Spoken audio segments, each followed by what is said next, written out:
దైవ మర్మములు. సహోదరుడు భక్తి సింగ్ గారి అనుభవంలో దేవుడు ఆయనకు బయలుపరిచిన మర్మములను అనుదినము పంచుకొనుట. ఆగస్టు 6. దేవుని జ్ఞానము మర్మమైనట్టుగా బోధించుచున్నాము. ఈ జ్ఞానము మరుగయుండెను.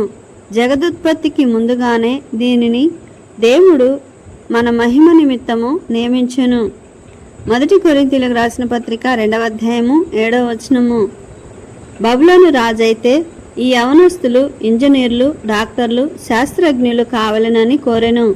వీరి తెలివితేటలతో తన రాజ్యము ఉన్నత స్థానమునకు రాగలదని భావించెను. అయితే ప్రభువు ఉద్దేశము వేరుగా ఉండెను. ఆయన వారికి దైవిక జ్ఞానము ప్రసాదించెను. దాని ద్వారా వారు పరలోక సంగతులను గ్రహించిరి. దేవుని సేవను గూర్చి స్వల్పముగా భావించెదరు. ఇట్టి వారందరూ దానియేలు, షద్రకు, మేషాకు, అబేద్నెగో అను ఈ 4 యవనస్తుల జీవితములను పరిశీలించి చూడవలెనని కోరుచున్నాము. వీరు సామాన్యమైన తెలివితేటలు, తలాంతులు కలవారు కారు. బబులోను రాజ్యములోనే విద్వాంసులందరికంటే తెలివి గలవారు. వీరి తెలివితేటలు, శక్తి, సామర్థ్యములు అసమానములు. కీర్తనల గ్రంథము 119 అధ్యాయము 99, 100 వచనములు.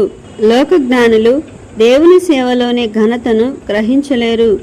దేవుని సేవకులనగా దేవునితోటి జతపనివారు, దేవునితో పాలిభాగస్తులు. వీరి సేవ ప్రశస్తమైనది. నా బోధకులందరికంటేను వృద్ధులందరికంటేను నాకు విశేష జ్ఞానము కలదు అని దావీదు చెప్పెను. దానియేలు, షద్రకు, మేషాకు, అబేద్నెగో అను ఈ 4 యవనులు యూదా గోత్రమునకు చెందినవారు. యూదా అనగా స్తుతి అని అర్థము. ఈ పేరును ధరించిన వారై ఎడతెగక ప్రభువును స్తుతించుచుండిరి. వారి తోటి యవనస్తులందరూ రాజు బల్ల యొద్ద నుండి వచ్చు శ్రేష్టమైన ఆహారమును భుజించి ఆరగించుచుండగా వీరు సామాన్యమైన ఆహారమునకే ప్రభువును స్తుతించుచుండిరి. ఈ 4 యవనస్తుల వలె మనము కూడా తృప్తి చెంది ఉండుటకు, కృతజ్ఞత కలిగి ఉండుటకు నేర్చుకొనవలెను.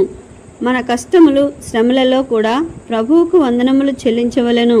ఇట్లు కృతజ్ఞత చెల్లించినచో దేవుడు మనలను దైవిక జ్ఞానముతో నింపును.